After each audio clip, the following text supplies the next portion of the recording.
Se sent bé? Ara sí? Gràcies. Doncs tornem-hi. Bona tarda, gràcies a tots per ser aquí. Com segurament tots sabeu, aquesta és la segona sessió d'un cicle que organitza la Fundació Catalunya Europa en col·laboració amb el Palau Macaya de l'Obra Social de la Caixa, l'Oficina del Club de Roma de Barcelona i el Departament de Treball, Afers Socials i Famílies de la Generalitat de Catalunya. I és un cicle que té com a objectiu reflexionar sobre els reptes de les desigualtats en la nostra societat. Segurament, si seguiu les activitats del Palau ja ho rebreu, però aquesta, que és la segona sessió, s'allargarà amb sessions mensuals que arribaran fins als mitjans del 2018. És a dir, que és un tema que dona per parlar-ne molt i segurament encara en podríem seguir parlant, però ja està clar que si podeu consultar la web, també a la pàgina de la Fundació Catalunya Europa trobareu tota la informació sobre les persones que vindran a parlar. A mi em fa especial il·lusió presentar a la Kate Pickett primer perquè és la primera dona que ve després de la intervenció de Stiglitz la darrera ocasió, però a més perquè és epidemiòloga i no és economista. I això em sembla interessant no perquè tingui res en contra dels economistes, sinó perquè en general aquests temes de desigualtat s'han centrat molt sempre des de la perspectiva de les ciències econòmiques. I em sembla molt interessant una mirada diferent que aporti unes reflexions i com a mínim unes dades i també uns possibles debats també diferents. I també m'agrada perquè, i ella després em corregirà segur, però a vegades les desigualtats tenen la forma d'un virus. Són com una mena de malaltia que se'ns enganxa en el cos, en aquest cas seria el cos social, a la societat, que muten, que es transformen, que no acaben de sortir ben bé clarament. A vegades no sabem molt bé què passa, però sabem que hi ha unes conseqüències, però no sabem molt bé on venen els futurs. I la reflexió necessària des de la investigació social per identificar-ne les causes, per pensar en com resoldre-ho, per trobar solucions polítiques o públiques que ens permetin curar-nos com a societat, em sembla molt interessant. Jo ho deixaré aquí per donar-li la paraula a la Kate Pickett i després, si de cas, quan acabi la seva intervenció, obrirem un torn de debat amb vosaltres perquè podeu col·laborar. Moltes gràcies. Kate, the floor is yours.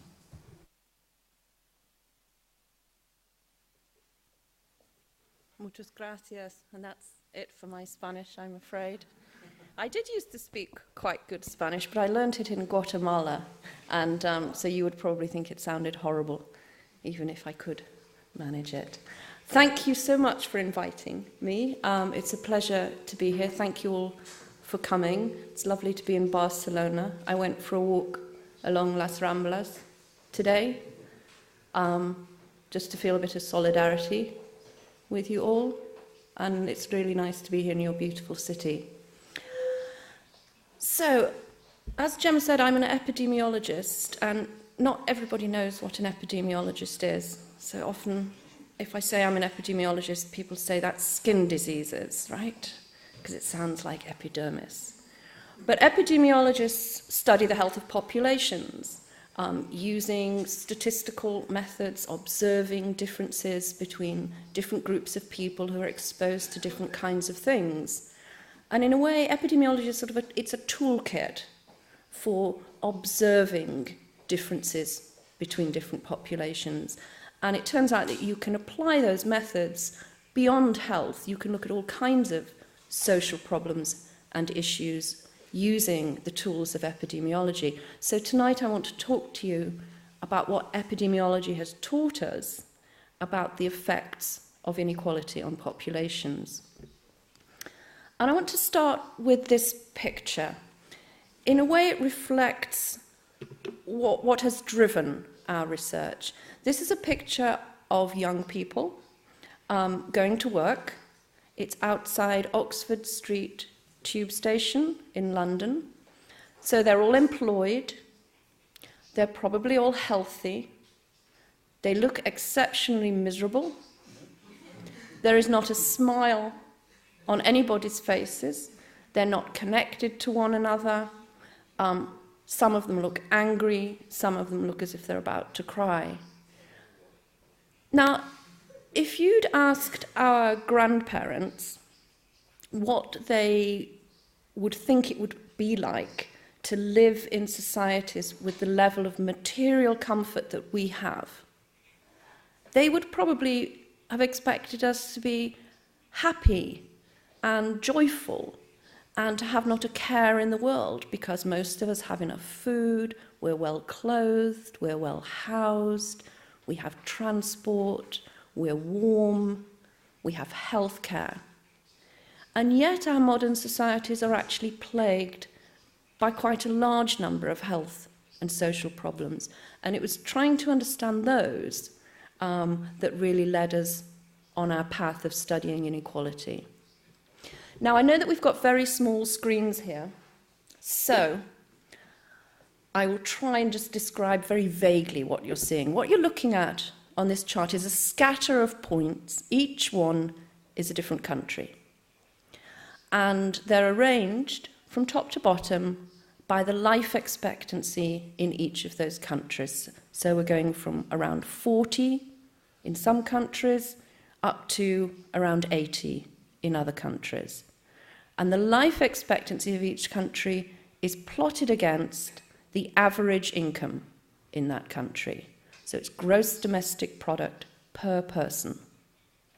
So you can see on the left-hand side that as poor countries become a little bit richer, life expectancy improves very, very rapidly. But once you get beyond a certain standard of living, beyond a certain income level per person, then you lose that relationship with improving life expectancy. And so as you go to the right across the graph, countries get richer and richer and richer, but that link with improving health has been broken. If we looked at happiness instead of life expectancy, you'd see exactly the same thing. So now if we just look at the rich, developed countries, life expectancy again from top to bottom, ranging from about 75 to 80. Again, arranged according to income per person in those countries, there's no relationship. So if you look at the right, you can see that Norway and the USA have very similar standard of living, but there's a big gap in their life expectancy. And over on the left, you can see the same between Israel and Portugal. No relationship at all.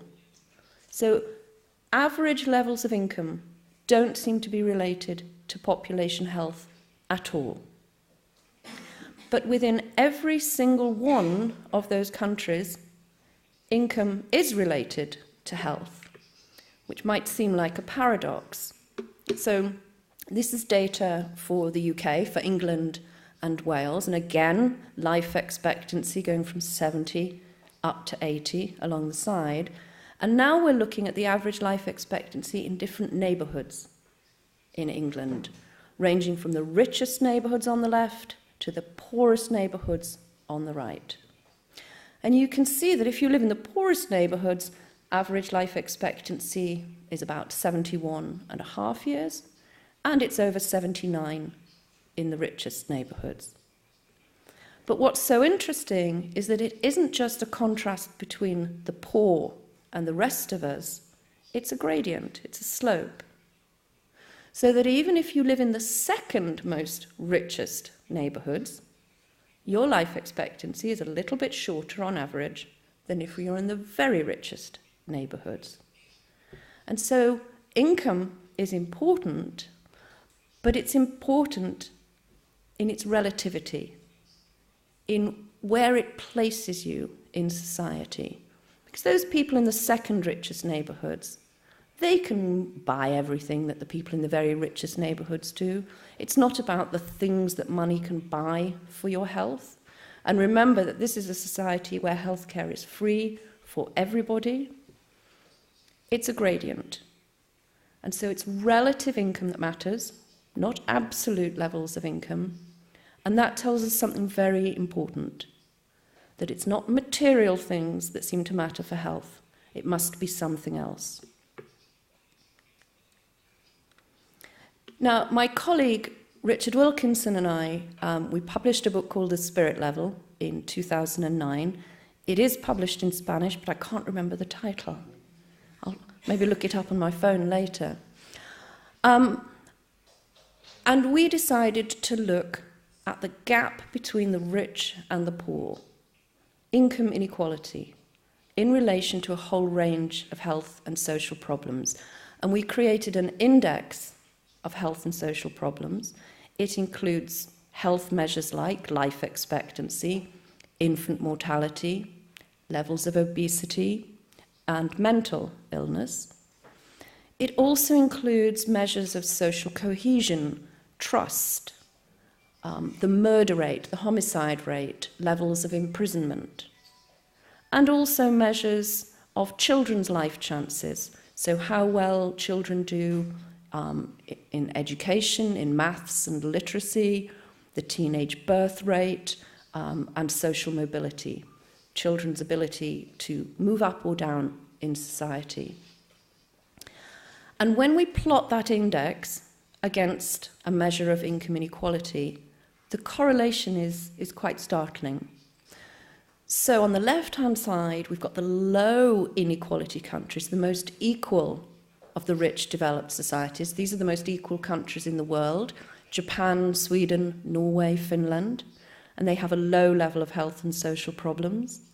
And at the more unequal end, you see there UK, Portugal, and the USA, a much higher level of health and social problems. And if you know a country's level of income inequality, you can predict pretty accurately its score on this index. And you'll see that Spain is about in the middle in terms of both income inequality and your levels of health and social problems at the time we did this analysis. Things do change. Portugal has become much more equal than it was when we produced this. Japan has become more unequal, and so has Sweden. So things do change, but the correlations are maintained. Now, we knew, I'll go back one, that some people would look at this and say, oh, it's cultural differences. You know, there's something strange about the Scandinavian countries. They're just different. There's something not good about the English-speaking countries. But you can see that Japan and Sweden do very similarly, and they couldn't be culturally further apart. And you can see that Spain and Portugal do very differently, and yet in many ways you're culturally similar. But to really nail that argument that it's the inequality and not the culture, we repeated the whole thing for the 50 states of the United States of America. So we created the same index, we got a measure of income inequality for each state, and you can see the same significant correlation. There's more of a scatter, because income inequality isn't the only thing that affects these problems, but it's a significant relationship, couldn't have occurred by chance alone. So at the more equal end, Utah, New Hampshire, Wisconsin, and Iowa are more equal and do better, and at the more unequal end, Louisiana, Alabama, Mississippi do worse. And we also knew that some people might think we'd picked the problems we studied just to suit ourselves. They are all problems with that social gradient, like the life expectancy, and they're measures for which we felt we could get very good, comparable international data. But we thought we'd do it all again with somebody else's index of problems, and we used the UNICEF index of child well-being in rich countries. And UNICEF produced this for the first time in 2007. And their index of child well-being contains 40 different measures of how children are doing, how they're doing in school, what their friendships are like, whether they've been vaccinated, whether they can talk to their parents, whether they have books at home, a whole range of factors. And looking at that index in relation to income inequality, we find exactly the same pattern. The more equal countries do better. There's Sweden, Finland, Norway, the Netherlands doing very well, USA, Israel, New Zealand not doing so well, and the UK came absolute bottom. Now, usually, the USA does worse than us, so we can at least feel we're not as bad as them. But on this one, we came bottom. And UNICEF has kept publishing those reports on child well-being, and they published one in 2013. So we were able to look at the change in child well-being. And that's what you're seeing up the side. So countries at the top are doing better in child well-being in 2013 than they were in 2007, and countries at the bottom are doing worse. And then we looked at that in relation to the change in inequality from 2000 to 2009. So a decade's worth of changing inequality. You can see that Spain, your child well-being improved a tiny, tiny bit, and you became a little bit more equal than you had been before. But look at Sweden and Ireland, who became more unequal and saw their child well-being decline.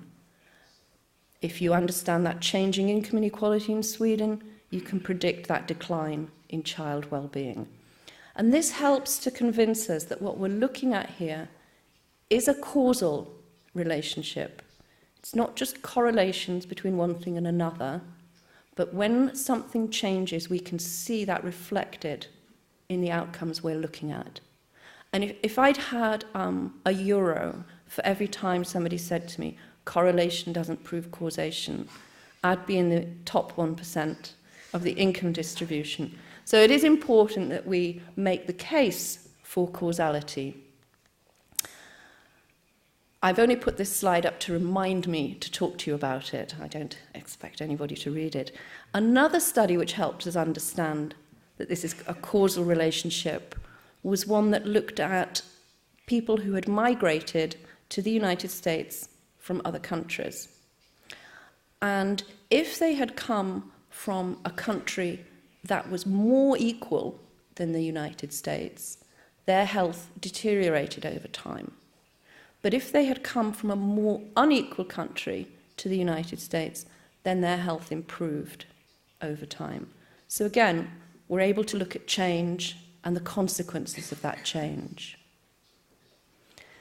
And a couple of case studies that help us, I think, understand this too, is to look at the contrast between Japan, on the bottom right, and the United States, and where they sit in relationship to one another. So Japan is much more equal and has fewer problems, and the United States is much more unequal and has more problems.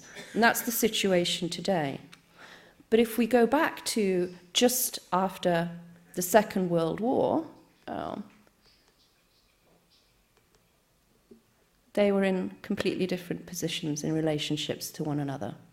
The USA used to be much more equal. In the 1970s, it was as equal as Sweden is now. And it used to rank really high in the international league tables of health. And Japan used to be much more unequal and do much less well. But they've changed their economic situation, they've changed their social context, and their levels of health and social problems have changed in accordance with that. Okay, I'm going to show you a few of the single factors in relation to income inequality. And the point here is not just to show you the range of different things that are affected by inequality, but to show you the scale of the differences between different societies. So here we're looking at mental illness. From top to bottom, it's the percent of the population, the adult population, with some kind of mental illness in the previous year. Again, plotted against income inequality. So in Japan, fewer than 1 in 10 people had a mental illness in the previous year.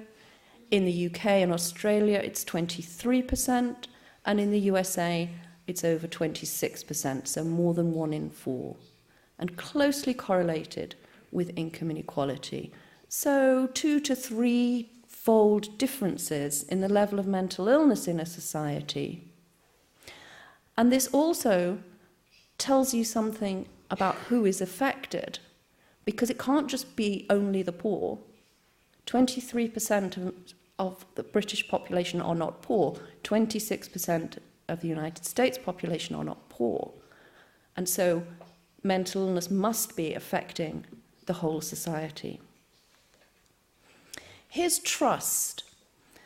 And these data come from an international survey, the World Values Survey, which takes random samples of the population in different countries and asks people about their values. And one of the things they ask people is, do you think most people can be trusted? And in the more equal countries, about 2/3 of the population think that you can trust other people. This isn't people you know, this is just people in general. And it's less than 1 in 5 in the most unequal. And this is an important measure of social cohesion because the trust between us affects how we feel in all sorts of social places and interactions. So if you're a woman walking home alone at night, or if you're a young man and you're walking and you see a group of other young men on the street corner, it affects how you feel on public transport, in the workplace, in schools. So trust is a really key indicator of social cohesion. And we see it, big differences, 2, 3, 4-fold differences between the most unequal and the most equal countries. And it's exactly the same in the United States of America. In those more equal states, about 2/3 of the population trust others. And in the most unequal states, it's down to less than 1/3. Here are homicide rates, the murder rate. These data come from colleagues in Canada, and they're looking at US states, which are the red dots, and Canadian provinces, which are the blue triangles, and we're looking at the murder rate in relation to inequality. It's homicides per million people per year. And in the most equal Canadian provinces, there are about 15 murders per million people per year, and in the most unequal US states, it's 150. So it's a 10-fold difference, 10 times higher rate of murders in those more unequal US states. And here's imprisonment. So we're looking at the level of imprisonment, prisoners per 100,000 people in the population in relation to income inequality. Now, this one, from top to bottom, is a log scale. And in case some of you have forgotten all the maths you ever learned, like I have, all you need to know is that the difference on that scale between 10 and 100 is the same space as between 100 and 1,000. It's a way of compressing the scale. And we've had to do that for this graph because otherwise we couldn't fit the USA on because it's so sky high, and Singapore would disappear off the top of the chart as well. So there are around 50 people in prison per 100,000 in the more equal countries, and it's over 600 in the USA. So a staggeringly large effect of inequality. And as we've started to travel around the world to even more unequal countries than the ones we've studied, we can see the impact of inequality just written on the geography, on the landscape. So we took this picture in Cuernavaca in Mexico, where every house is barricaded like this, with barbed wire, with railings and spikes. People are very cautious about where and how they travel. The level of violence is extraordinarily high. And what interested us, talking to academics in Mexico, was their explanation for their higher level of violence was a specifically Mexican explanation. They think it's to do with their particular history and the Latino machismo culture. But actually, their level of violence is just as you would expect given their level of inequality, and it looks the same in all the other very unequal societies across the world. So this one photo we took in Pretoria in South Africa, where not only is there wire above the barricade, it's electrified, it's an electric fence. The notice on the gate says armed response, so if you do manage to get over the gate, someone will come and shoot you. And you can vaguely see in the background there are 2 exceptionally large dogs. So if you get past everything, the dogs will get you at the end. Russia has a high level of inequality, a high level of violence. This is a very consistent pattern across the world. And criminologists have been studying inequality in relation to violence for as long as epidemiologists have been studying inequality in relation to health. It's just for a long time we didn't read each other's papers. You know, these were two separate disciplines pursuing separate paths. But once you start to look in an interdisciplinary way, you can see the consistency of the impact of inequality. And that makes you start to think about what the common cause is, what is the underlying reason for inequality having all of these effects. Not surprisingly, more unequal societies need more guard labour. That is, they need more police, security workers, they spend more on the military. So more of their resources are spent on on guard labour in more unequal countries. And over on the right, there are 2 dots for the United States, one for where it was in 1979 and one for where it was in 2000.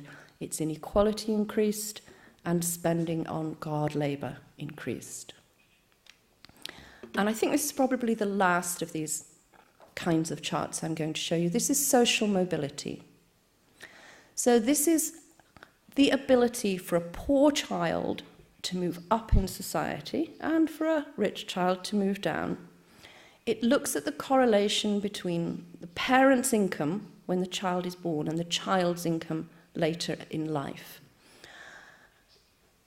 And you can see that in the more equal countries, there is higher social mobility and there is lower social mobility in the more unequal ones.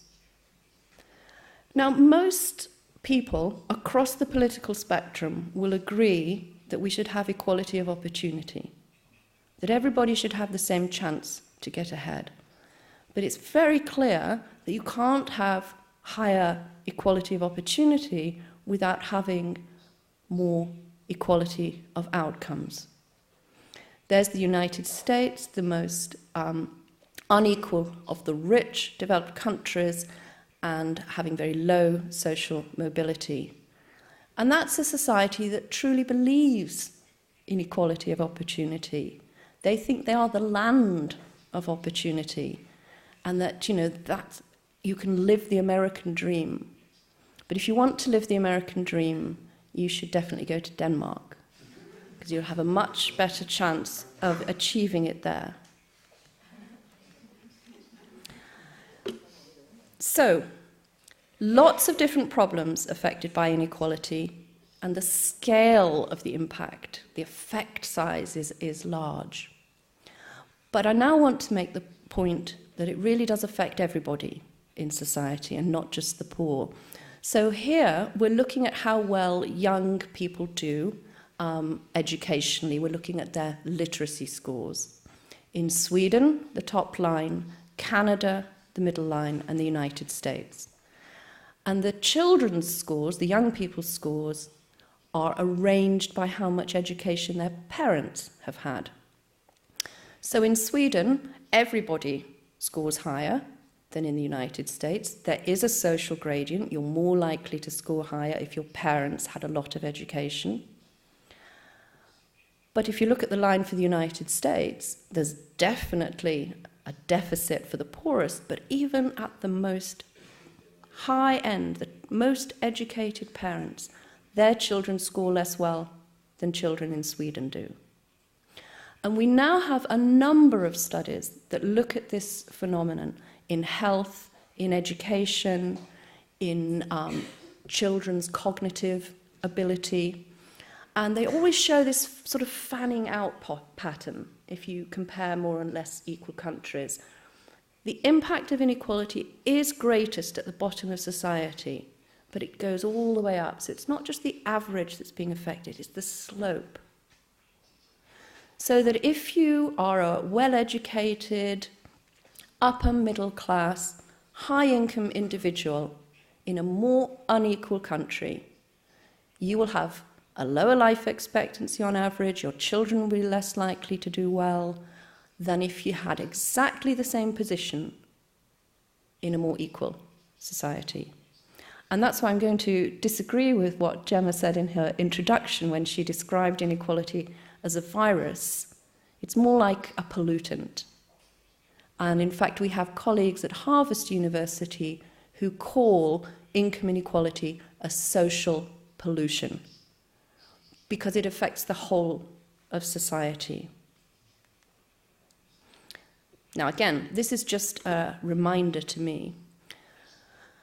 If we start to think about mechanisms, we need to ask, what is it about living in a more unequal society that makes us more prone to all of these problems? How does inequality get under the skin to cause health problems?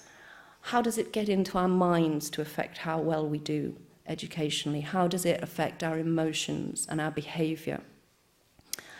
And a study that helped us to really think about this was published in 2013, and it was a study of poor people in different countries across the world, including in Norway, in Pakistan, a whole range of countries, some very poor countries, some very wealthy countries. But it didn't matter the level of wealth or the average levels of incomes in those societies. Poor people in every society felt the same way. They felt ashamed. They felt that they were letting their families down. They felt that it was their own fault that they had been unsuccessful. They felt stigmatized and discriminated against. They felt awful. And that was whether they were living in a 3-bedroomed house with central heating and adequate food in Norway, or a dirt-floored hut with no running water, no sanitary provisions, and very little food in a poor country. The experience of poverty was the same. And so when I showed you earlier that gradient in life expectancy, and we're thinking about relative incomes, it's what your income tells you about yourself, your value in society. It's how it makes you feel about your status relative to other people's that matters. There have been some great experiments that have helped us understand this too, mostly coming from psychologists. And in one, it's what's called a meta-analysis, and that's where researchers pull together the results from lots of different studies and pool them. And this study came from psychologists who wanted to understand what is it that human beings find most stressful. And over decades, psychologists have done lots of experiments to try and find out what makes people feel stressed. Are there any psychologists here tonight? No one's admitting. They do some quite nasty things to people. Usually it's students, and they pay them a little bit of money to come into a lab. And in these experiments, they would make them do something unpleasant, right? And then they would measure their stress hormone responses. They found, I think, 272 studies that had done this kind of thing. And what they found was that it was having to do something that included a social evaluative threat. That's what makes us stressed. And social evaluative threat is other people having the opportunity to judge you negatively. Okay? So public speaking is probably at the top of the most stressful thing. So if we measured all of our stress hormones right now, yours would all be fine, Gemma's would be up a little, and mine would be through the roof, because I'm the only one facing a social evaluative threat here. You have a chance to judge me negatively, and to me, without my glasses, you're just a sea of very lovely faces. Writing about something unpleasant that's happened to you doesn't raise your stress hormones. Doing difficult mathematics problems doesn't make you stressed. But if you have to read out your score on those maths problems to other people, then you're stressed. So certainly our bodies, our physiology is affected by social evaluative threat. And the other kind of threat that's relevant is what psychologists call stereotype threat. And in this experiment, researchers took Indian schoolboys into a lab setting. I think it was just a schoolroom, and they were asked to do puzzles, to do those maze puzzles, you know, where you have to find your way through the maze to the centre, and see how many could they do in a given period of time. And they did it under two conditions. One, when the boys did not know each other's caste, and the low caste boys, which is the sort of purple colour, performed just as well as the high caste boys. But then they had to go around the room and tell everybody their caste, and after that, the performance of the low caste boys plummets. We've seen similar things with white and African American school children and college students in America. If they're given a test and just told it's a test, they do equally well. If they're told it's an intelligence test, the performance of the black kids comes down because they know what stereotypes society holds about them.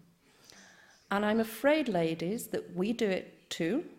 If someone gives us a test with mathematical and spatial problems, we do just as well as the men. But if someone tells us science has shown that women are not as good at this as men, our performance comes down. And in fact, women are so susceptible to stereotype threat that you only have to get them to check a box on a test that says male or female to make their performance decline.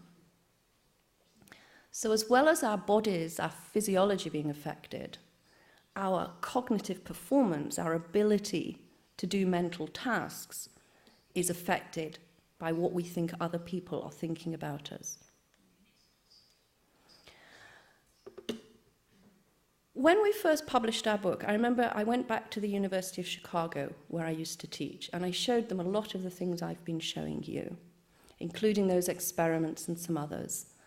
And we theorized that the link between inequality and all of the health and social problems we see is because people are made to feel more anxious about their status in a more unequal society. Status becomes more important when the gap between rich and poor is larger. And my ex-colleagues said, that's all very well, but you haven't shown us that. Well, now somebody has shown that. So what we're looking at here is levels of status anxiety, higher up, more anxiety. In countries with high inequality, these are European countries, that's the top line, medium inequality and low inequality. And we're looking from the poorest to the richest people. So in a high inequality country, you're much more likely to be anxious if you're poor than if you're rich. And that's the same in the low inequality countries too. But if you're in a high inequality country, everybody's more anxious about their status, whether they're rich or poor.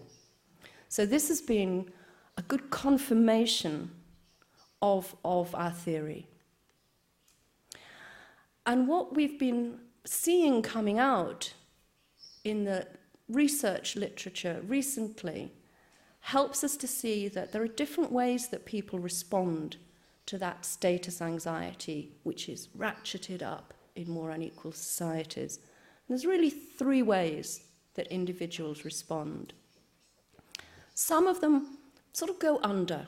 They become depressed, they become anxious, they withdraw from society, they may self-harm. We have astonishingly high levels of self-harm among young people in very unequal societies, a real epidemic. This is depression in US states in relation to inequality. So that's one way some people respond. But other people respond differently. They do what psychologists call self-enhance. What we in England would say is bigging yourself up. They sort of try to make out they're better than they are. And this study looks at self-enhancement in relation to inequality. So samples in different populations were asked questions around self-enhancement and it's related to inequality. And the questions are things like, do you think you're a better driver than average? Right? So in this room, who thinks they're a better driver than average? No one wants to admit, oh, we've got at least one. But in America, 90-something% of people think they are a better driver than average, right? And in Sweden, it's only 60-something%. People were asked, do you think you're better looking than average? Do you think you're cleverer than average? Do you think you're a nicer person than other people? A whole range of things. And in more unequal societies, more people self-enhance because status is so important. We did have a Minister of Education in the UK who doesn't really understand the statistics as much as you all do, because he said he was going to make all of our schools above average. He is the same person who, during our Brexit referendum, said that the British public had had enough of experts. And here's narcissism, the red line, rising across the decades in America as income inequality in the blue rose. There's a wonderful book on narcissism written by Jean Twenge in California. And at first, when you're reading it, it seems quite funny. So there's the story of the high school girl who wanted the street closed off and a red carpet for her to go to her high school dance. There was a bride who had her wedding cake baked. It was her, basically, a photo of her, and her wedding cake was her. You can hire paparazzi to follow you around, you know, if you want to look more like a celebrity than you are. But in a way, it isn't funny, because narcissistic people aren't better than other people. They just think they are. They have an unrealistic expectation of their own talents and capabilities. They tend to lack empathy towards other people. They tend to be manipulative. They cause great damage to their friends, their family, their colleagues, and ultimately to themselves. So that rise in narcissism is a really distressing aspect of inequality. And then if you don't go down and you don't try and claw up, what lots of people do in more unequal societies is start doing the kinds of things that distract you from yourself and your status.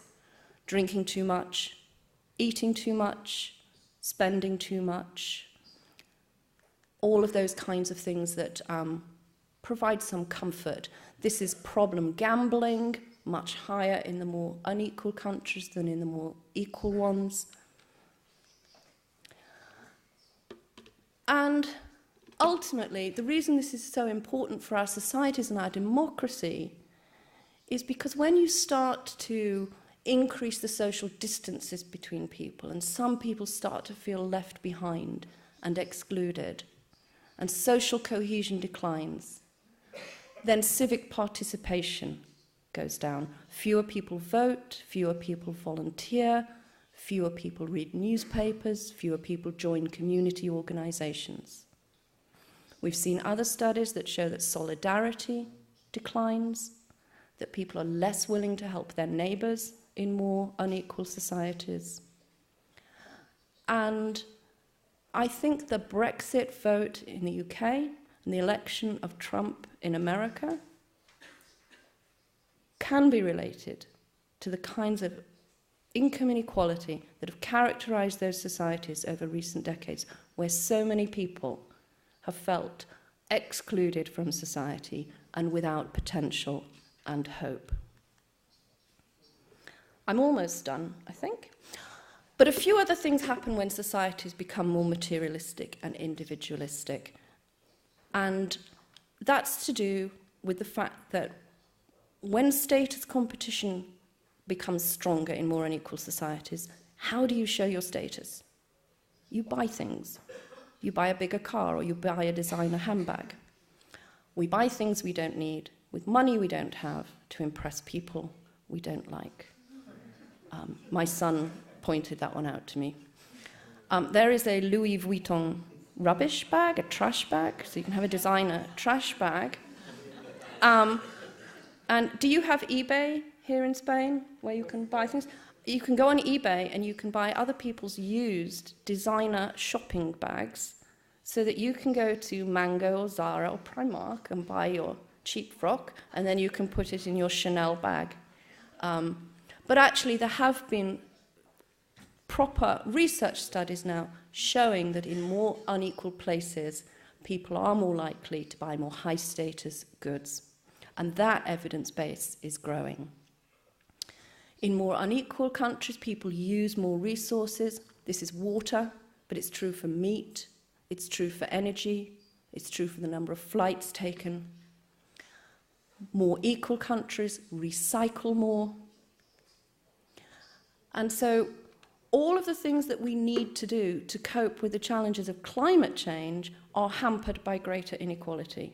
So if we want to start moving towards sustainable societies, solving the inequality problem is part of that movement. I know that in the first of this series, you heard from Joe Stiglitz.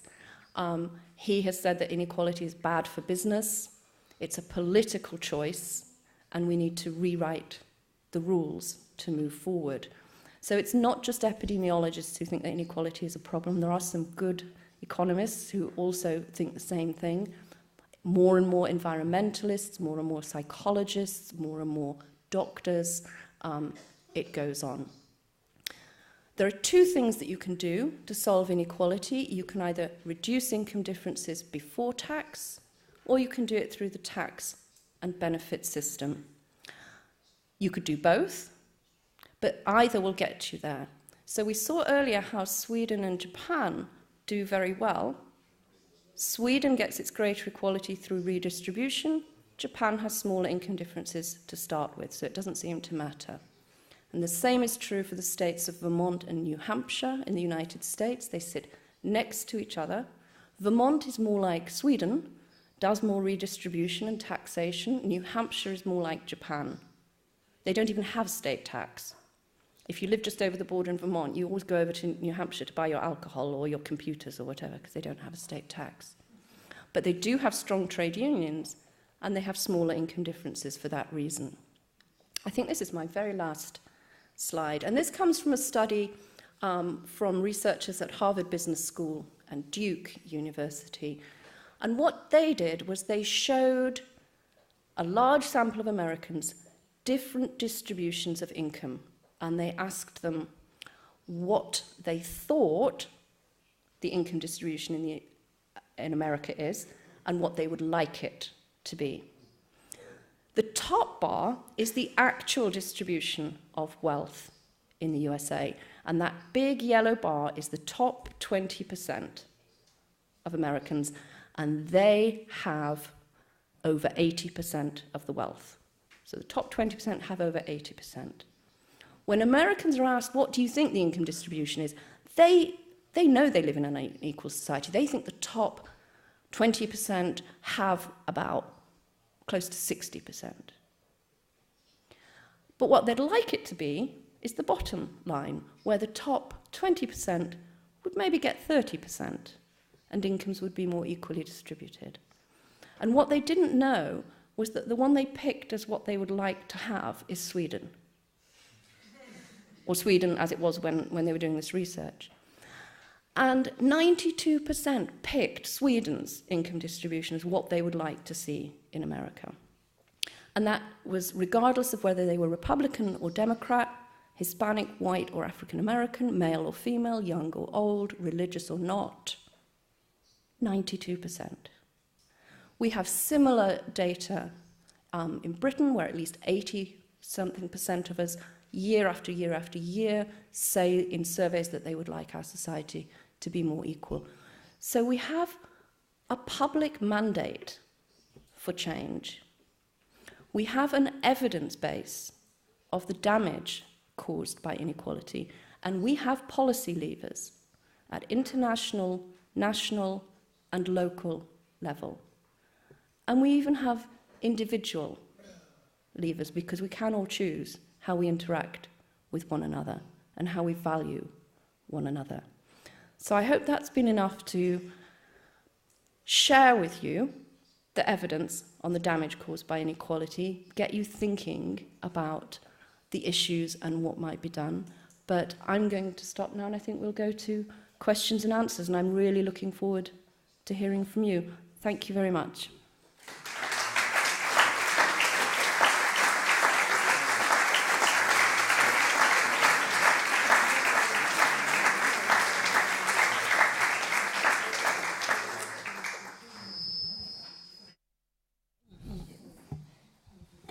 fent servir la idea dels estereotips, com que és britànica, ho ha clavat.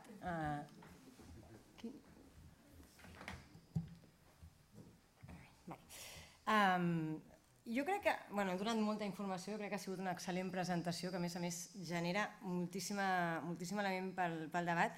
M'agrada molt aquesta última visualització que ha quedat a la pantalla perquè ens dona fe del desconeixement que tenim sobre aquests temes. Perquè és veritat que hi ha molta recerca feta, és veritat que l'acadèmia hi porta molt de temps treballant, però jo no sé fins a quin punt, si ens preguntessin el mateix a nosaltres, cauríem en les mateixes errades de percepció de les coses. És a dir, distribuir el coneixement també és un dels objectius que tenen aquesta sèrie de seminaris per ajudar a la reflexió. Com que jo tinc el meu nivell d'estrès una mica elevat perquè estic aquí davant, ara vull tirar-vos a vosaltres, que segons sembla el teniu més tranquil, i animar-vos a que li feu preguntes a la Kate. En recollim unes quantes i després, si de cas, comencem per aquí. Moltes felicitats, m'ha agradat molt la metodologia perquè aquest sistema més o menys científic demostra una vegada més que els sistemes polítics tenen una incidència tremenda sobre la societat. Hem vist una clara relació entre el que és la socialdemocràcia dels països més igualitaris i el que és el liberalisme salvatge dels Estats Units, que és un fracàs com societat, encara que siguin el país més potent del món, verdaderament és un miratge que ens portarà al caos, perquè ja fer la negació de la creacionisme, o sigui, empenyar-se en un creacionisme i la negació del canvi climàtic ja ens dona el sentit que és un país políticament que careix d'ideals. Llavors no és un país, és un mercat simplement. Gràcies.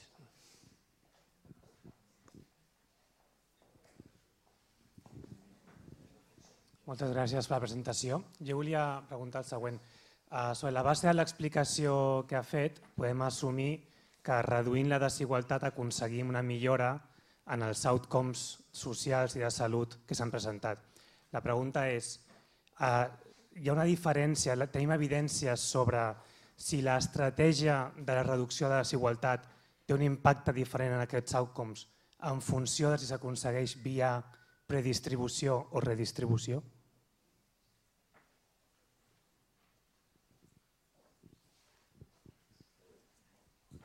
Sí, moltes gràcies per la presentació. Primer una qüestió. Han intentat avaluar, mesurar quin és el cost d'aquesta desigualtat o, vist d'una altra manera, quan deixaríem de perdre si reduíssim aquests nivells de desigualtat? I després hi ha hagut dues coses que m'han semblat una mica contradictòries, però no sé si és així. És aquesta darrera gràfica en la que es mostra que les percepcions que té la societat sobre la desigualtat la infravalorem quan li demanem a les persones. Però després també ens has mostrat un gràfic en el que assenyalaves que l'estatus és un element molt important en societats molt fragmentades, en societats on hi ha molta desigualtat. O sigui, com podem quadrar aquestes dues realitats? Subestimem la realitat de la desigualtat, però al mateix temps ens venim a dalt, no? La nostra autoestima, el nostre estatus, hem de mostrar molt més el nostre estatus. Gràcies.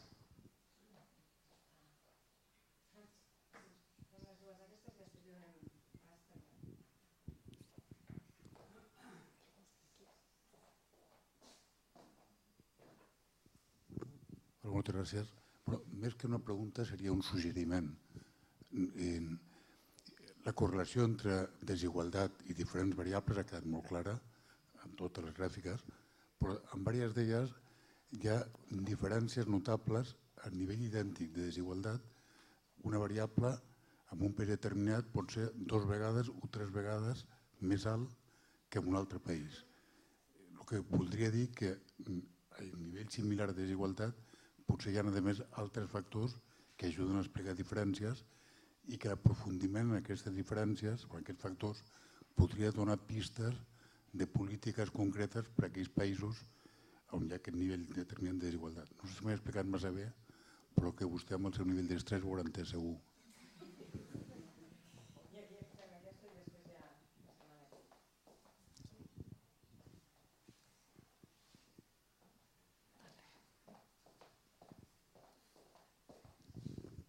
Thank you for your lovely lecture. I'm also an epidemiologist and a physician. I think that one of your indicators in our societies, as the level of income goes up, life expectancy goes up. But at the right of your curve, life expectancy higher and higher doesn't give you more and more happiness. Right now, I'm taking care of 4 ladies who are over 100 years old. 2 of them are asking me every day, I want to die, I want to die. I'm not going to kill them. But, you know, their higher life expectancy doesn't equal higher level of happiness. That's my first point. So we reach a level where, you know, you can push and push and push, but we're not going to reach happiness. At the same time, nobody wants to die, but that's, you know, we have these contradictions. My second point is that I think there is an added factor that we should consider, which is fear. Forget about these terrorist attacks. And this fear, and sometimes I think it's introduced by our own governments. We have to be afraid of everything, and therefore they can control everything. I remember when I was in Uganda, there was a sign on the door that said, trespassers will be shot. Those not dying will be shot again. And now when you go around Barcelona, I remember I liked your slide in Mexico, but here it's the same thing, where you had those doors with bars that you could see on the other side. But right now, I mean, you should see these walls, which are 2 meters high, all painted in black. It's like a prison. And that's giving you a message. And the message is, if I interpret rightly, is I don't give a shit about what's going on outside. And you are not allowed to look into what goes inside. You know, this absolute isolation that goes on, which is also related to your slide of all these kids on the street. Here happens over and over. And you see these old bars of all houses which are now covered with all this red metal. Well, I have more things to say, but I stop here. Thank you. All great questions. Do I need to push this? Yes. Okay. And you need to turn this on? So the first point was about how using scientific methods we can really look at what factors, what forces within society are doing to our societies, doing to how we interact with one another, affecting how we participate. And you know, you made the point about neoliberalism and market economies, where it becomes all about the market and not about the community. I do think all of this science is important. And you know, what I've been showing you tonight isn't just mine and Richard's work, it's the work of academics across the world from different disciplines, using observational, statistical methods to compare different societies. And I just think that puts us in a different place than politicians were in when they decided to adopt neoliberalism in the first place. So if you were Margaret Thatcher in 1979 or Ronald Reagan in 1980 and you were being influenced by the free market economists, by the neoliberal ideology, you could actually honestly believe that that was going to make things better, that rapid economic growth would trickle down and make everybody, because we didn't have any evidence to the contrary. But we do now. So now we're in a completely different world. Now we know that didn't work. We know trickle down didn't happen. We know inequality rose. And we know that we have all of these health and social problems. So politicians and policymakers today need to become expert in the evidence, because now we actually do have science and social science that tells us what the consequences of those policy choices are. There was a question about, if we reduce inequality, can we prove that things change? We certainly don't have any experimental evidence. But the case of Japan and America, the migrants coming to the USA, the study I showed you of the changing child well-being in relation to changing income inequality, that's observational evidence that when things become more or less unequal, things change as a consequence. Richard and I wrote a paper that was a causal review of the evidence on income inequality and health. So looking at the whole body of evidence in a causal framework. Because epidemiologists, we can never experiment on people, really. I can't randomly make half of you go and become smokers, you know, and half of you not. So we actually have to do observational science. So no single study will ever prove causality for us. We have to look at a body of evidence. But we now have, as well as the studies I've showed you, we have time series studies of inequality and mortality that ask the question, if inequality changes, how long does it take before it starts affecting mortality? And it starts to have an impact around 3 to 4 years, it peaks at around 7 years and starts to tail off around 12. So there is a growing body of good causal evidence, and there are models that test out different explanations and pathways. So I do think we have as much evidence as we're likely to get, and that will continue to build and unfold. There was a question about the cost of inequality. There have been various estimates made of the costs of inequality, including by the Equality Trust, which is a charity we founded, but also by the New Economics Foundation in the UK. The problem with them is that the numbers are so unbelievable. I mean, you very rapidly get into billions and billions and billions. And once you start having really huge numbers, people's eyes just sort of glaze over. But if you think about all of the different problems we're looking at, they all cost huge amounts of money. And health problems cost money. Children not doing well in school cost money. If we need more prison places, that costs money. And in public health, it's almost always true that if you can prevent a problem happening, you will save money. We often use the analogy of somebody running or driving towards a cliff, you know, and if they fall off the cliff and crash at the bottom, and you have to have an ambulance to come and take them away, and whatever, that costs a lot. If you put a net halfway down the cliff, that costs something, but it's still some saving over what you pay if people crash to the bottom. But if you put a fence at the top of the cliff, that's the cheapest solution and will save you the most money. So prevention almost always, primary prevention almost always saves huge amounts of resources. And the other aspect of the costs of inequality is that many of the solutions we might choose to increase equality would provide more resources to states to provide the kinds of services they might wish to provide and the infrastructure they might wish to provide. So if we ended tax havens and everybody collected their tax properly, you know, the amounts of resources would be large.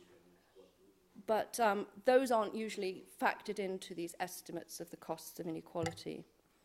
You also asked about whether or not there's a contradiction between populations seeming to be intolerant of inequality and yet feeling lots of anxiety about it. I think there are both conscious and unconscious mechanisms going on here, and that most of us, if we think about equality or inequality, prefer fairness. You know, I think there's a sort of a natural human cognitive disposition to say we want the world to be fairer, we want it to look more like Sweden. But in our personal interactions with one another, we judge each other very rapidly and subconsciously. And psychologists have studied this, and they say that within 2 to 3 seconds of two people meeting, they have assessed each other's status and they've got it right. So we're bombarded by that all the time. And in our much more urbanized societies where we encounter lots more people all the time and lots of people we don't know very well.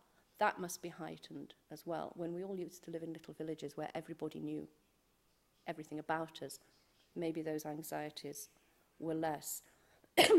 Richard in the 70s spent some time in a very rural village in France where everybody had grown up there, and he asked a man, what's it like to live in such a small, closed community for all of your life? And he said, well, you get to know their faults, you know. But you certainly don't get judgment, new ones bombarding you all the time. You asked about, I think, about sort of root causes versus other causes. And, I mean, what we're showing and what we're seeing is that inequality appears to be a root cause of lots of different things. But it's not the only cause of any of those health and social problems. If it was, they would all line up perfectly, and you wouldn't have any scatter.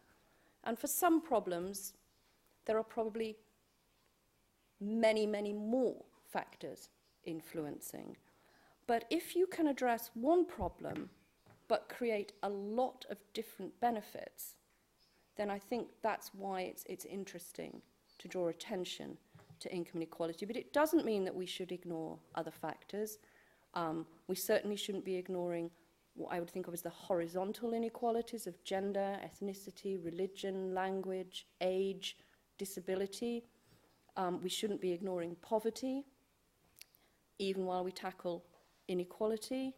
We shouldn't be ignoring unemployment or housing policy or education or any of those things. My fellow epidemiologist asked about, or made a comment about, life expectancy, and of course, the length of life is far less important than the quality. There are studies now that look at disability-free life expectancy, and I think that's a much better measure. It's not as easy to get it for the same number of countries, but I do think that's a very important point. And if we think quality of life matters, then that's how we should be measuring our national progress, our societal progress. GDP, gross domestic product per capita, is an awful measure of how well a society is doing, because if terrible things happen, GDP goes up. You know, those hurricanes hitting the United States of America at the moment will increase GDP, but we don't want those costs. There's a lot of work going on internationally on alternative measures for societal progress. There's something called the Genuine Progress Index, which tries to take all the bad things of GDP out. And some people argue that we should simply measure well-being at the population level, and that should be our aim. Some of you may know that the government of Bhutan pursues gross national happiness. It's not without its flaws, and it's not really about happiness. It's much more a measure of well-being.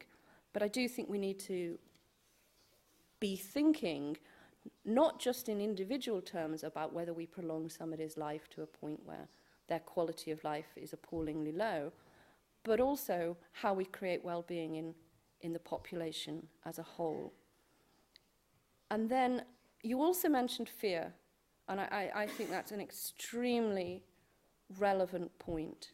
And our governments and our media often attempt to create fear, to create distances and differences between us. Fear of migrants, fear of the poor. There's been a very ugly public discourse in the UK over the past few years about the undeserving poor, the people who don't work and should work, and the idea that there are areas of the country where generations of one family have never worked. Well, the Joseph Rowntree Foundation, which studies poverty in the UK, wanted to study those families, and they couldn't find any. So we have huge amounts of myths.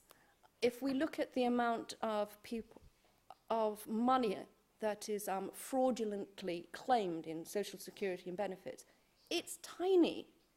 it's tiny in comparison to the mistakes the government makes in handing out the social security in the first place. And you mentioned how people will sort of attempt to cut themselves off from this fear, either through the barricades I showed you, but in many unequal societies, we have a huge rise in gated communities as well. You know, people choosing to live in a community behind a wall, effectively. And there was a filmmaker who's made a film inspired by our work. It's called The Divide.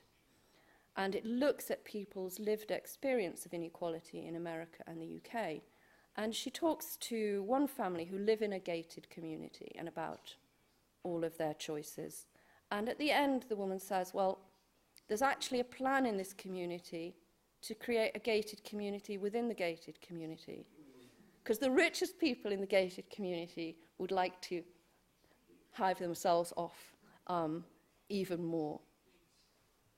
Okay. Hi ha més preguntes sobre la taula? Aquí una... Això sí que genera tensió i estrès, o sigui que sigui per solidaritat hauríeu de fer preguntes. Era aquí, hi havia una... I know, it is rather awful to talk about socially evaluative threat and then expect people to ask questions. Hola, bé. Jo penso que hi ha un factor que no ha sortit, no sé, crec, i penso que és molt important. Em refereixo a la mecanització. Per exemple, al segle XIX, al llarg de tota la història, els artesans eren artesans, però al segle XIX, en la revolució industrial, van esdevenir proletaris. En la revolució digital, els proletaris han esdevingut precariat. I així anem, no? Penso que és un factor important.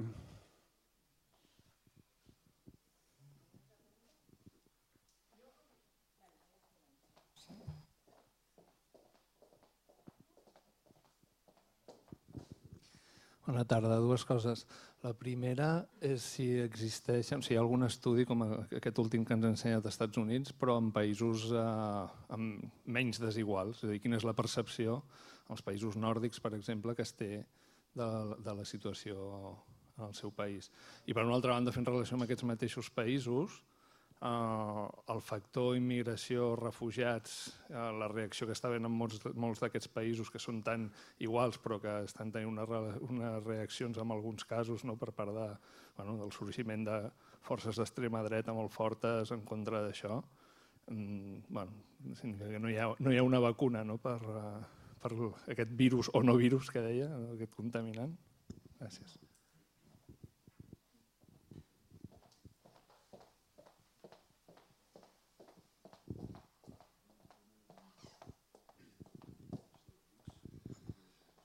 L'altre dia sortia un article a The Guardian que deia que amb menor consciència de la desigualtat, dels índexs de desigualtat, dels indicadors de desigualtat, menor pressió per la redistribució o per la predistribució.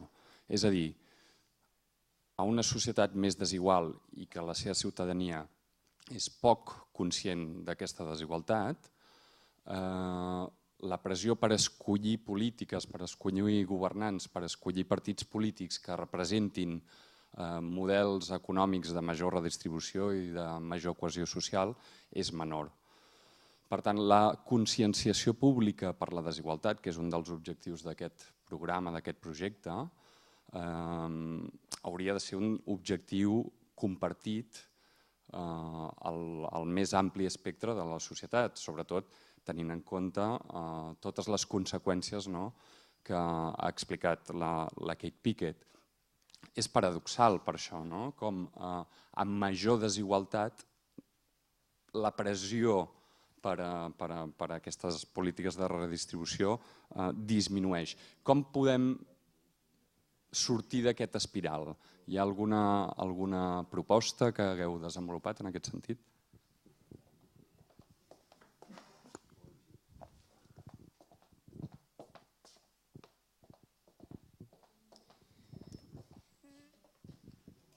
Jo li voldria preguntar si seria possible afegir alguna gràfica o algun estudi de la relació entre el gasto d'armament i les conclusions que porta l'estudi, a part del que és el gasto amb ensenyança pública en relació al pes de l'ensenyança privada. I sobretot molt encaminat a les universitats, a part de la part bàsica. I un tercer factor, perquè jo vaig bastant als Estats Units, treballo allà amb empreses i hi ha als Estats Units la religió és molt important. A l'Estats Units, al mig oest, o sigui, a l'Amèrica profunda.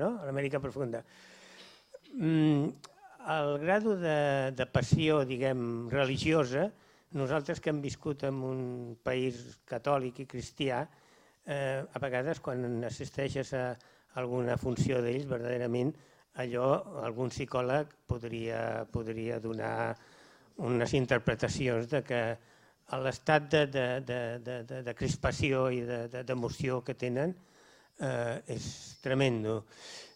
No sé, allà hi ha normalment són evangelistes i hi ha 9 rames, i crec que això és un factor que també pot donar idea de com encamina una societat la seva visió social. Jo la primera vegada que en una empresa un empresari molt seriament em va dir que havia uns que estaven elegits per Déu, per dirigir el món, em vaig quedar molt sobtat i vaig pensar que, clar, per un europeu això era molt fort, no? Però després m'ho han repetit alguna vegada més. Esclar, aquestes coses són importants en el que és la cohesió social d'una empresa. Suposo que el que pregunto és molt difícil d'arribar a poder calibrar científicament, però pot ser una dada més dintre d'aquesta mare magnum de dades per intentar arribar a alguna conclusió. Gràcies, moltes gràcies. Jo aprofitaré per fer una pregunta a la Kate, encara que té el pinganillo aquí, perquè té molt a veure amb el que es comentava abans dels costos i tot.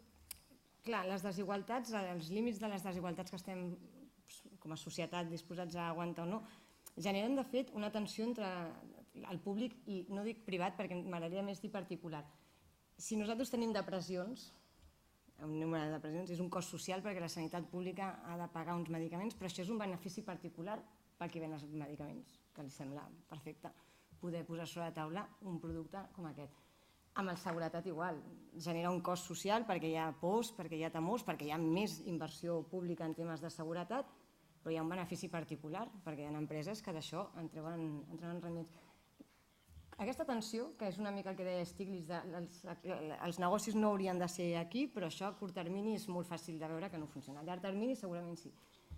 Hi ha alguna manera de poder-ho explicar, de poder-ho visualitzar, de poder donar 4 dades i fer-ho? Gràcies.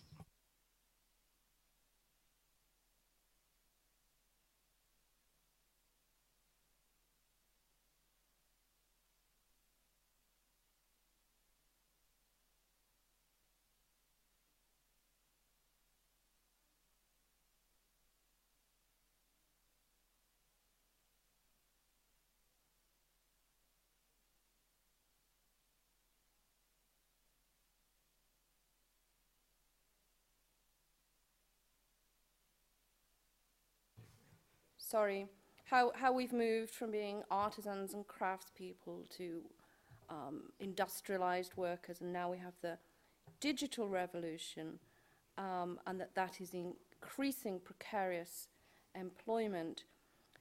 I do think we're at a quite risky point where the digital revolution and automation and the increase in robotics means we're facing what looks like it might be quite a dramatic shift in the nature of how work is done, who it's or what it's done by, and probably much higher levels of unemployment than we've been used to historically. And so we have to make some serious choices, I think, about what we do in the face of those challenges. Are we going to allow the digital revolution to increase inequality because those who can create software or hardware or operate at a very skilled level or own the companies that make those things, the Googles and the Amazons of the world, etc., are we going to allow them to continue to sort of increasingly concentrate wealth among the very few while we have mass unemployment at the bottom? And this is where I suppose I think ideas like universal basic income are going to become important, because if we can't have full employment for everybody, then we need to find ways to support people and perhaps give them time to be artisans again some of the time, or to volunteer, or to have a changing sort of portfolio of careers. I think these are really important future challenges that need serious attention. At the moment, we just seem to be sleepwalking into the future and not really addressing that potential.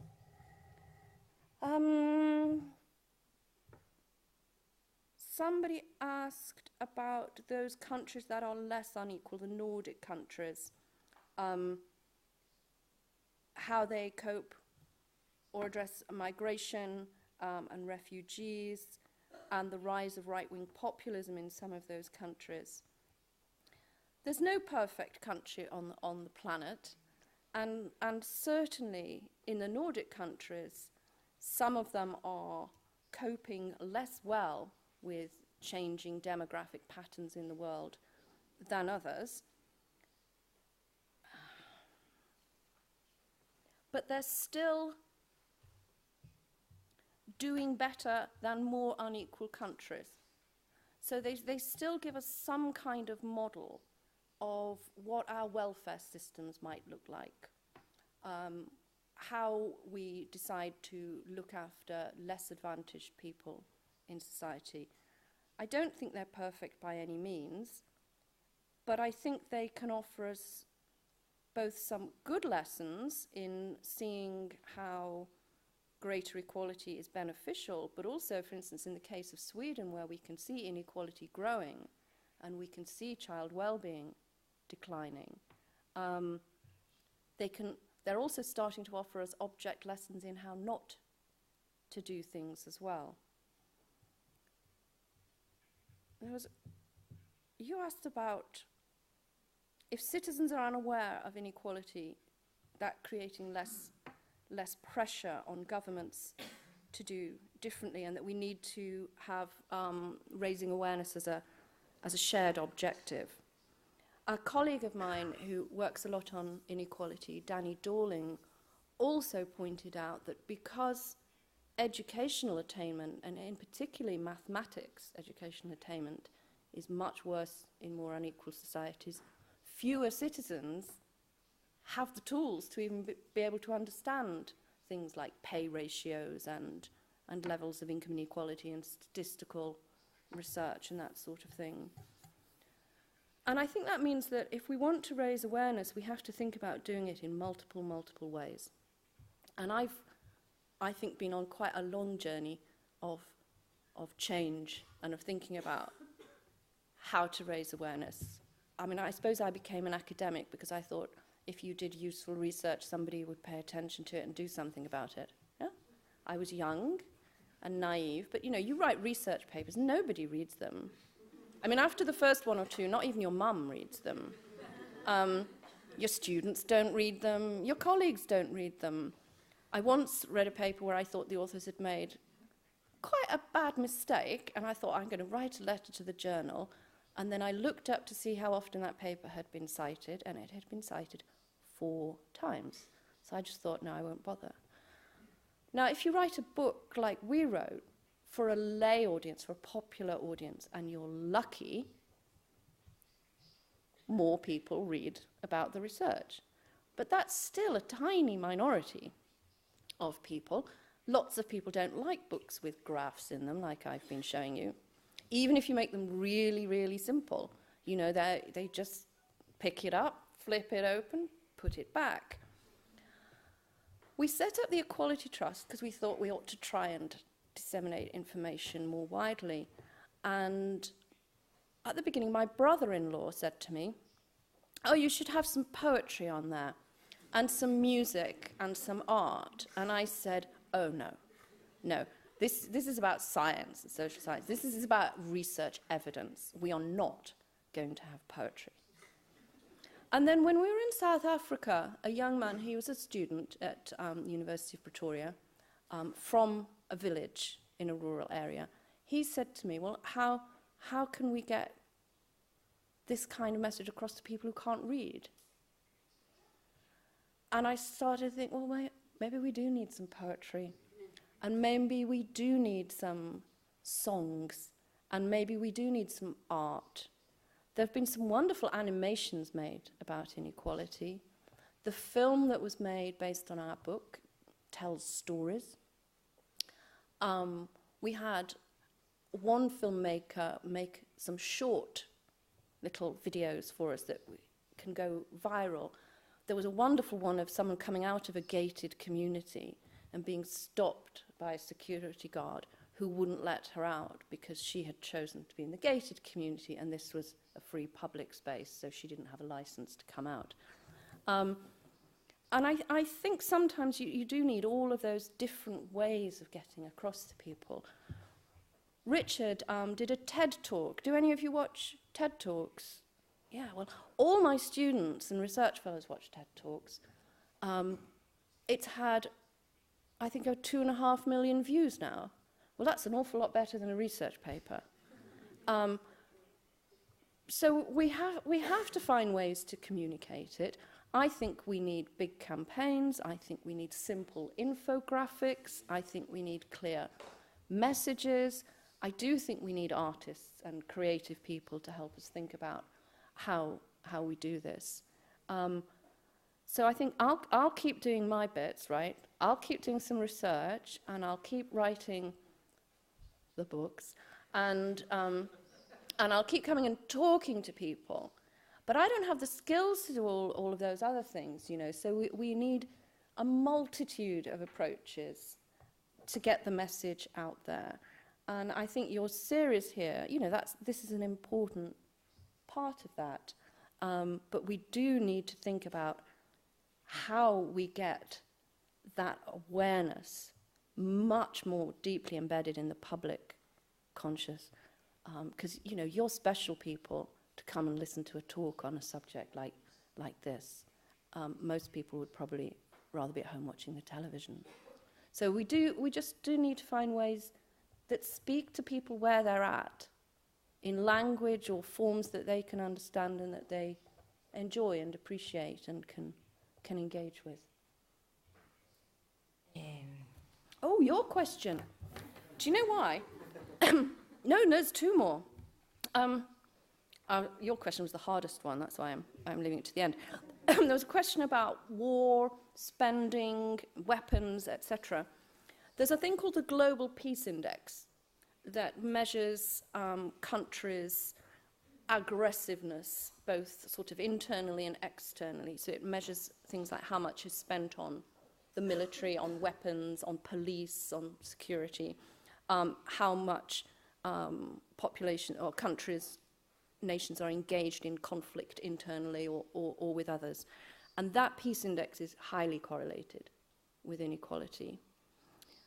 The question about religion is very interesting, isn't it? I did hear somebody, a religious minister on the radio saying that he believed Trump had been appointed by God. If we look at levels of religiosity in relation to inequality, then religiosity is higher in more unequal countries in general. I don't know how causal that is, but it's certainly interesting. But if you look at things like religion in relation to health, it's very good for your health to be part of a religious community, to go to church and engage in religious activity with other people. It isn't good for your health necessarily to have a religious belief. And I did see one study where they did manage to show that praying for other people doesn't make them healthier. So, on the public versus private,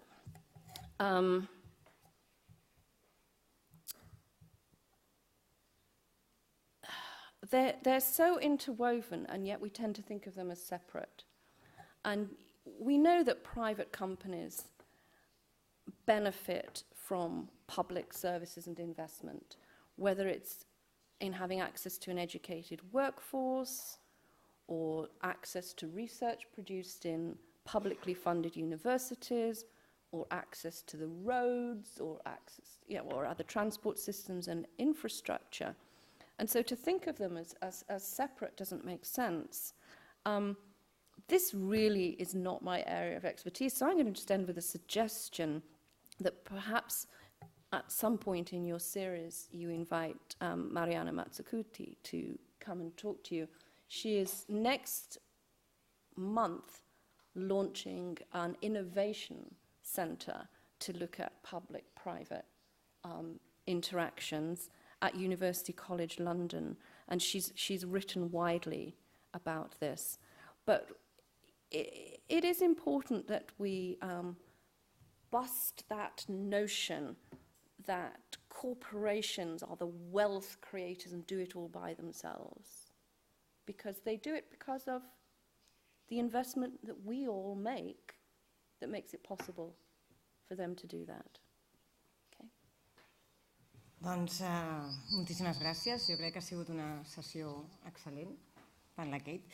M'agradaria acabar donant 3 agraïments a les institucions organitzadores per permetre crear aquests espais de debat i de difusió del coneixement. A tots vosaltres pel vostre temps i les vostres preguntes. Espero que els nivells d'estrès estiguin correctes. I a la Kate especialment, perquè gràcies a ella d'avui sortim una mica més savis i espero que tu també una mica més compromesos. Moltíssimes gràcies.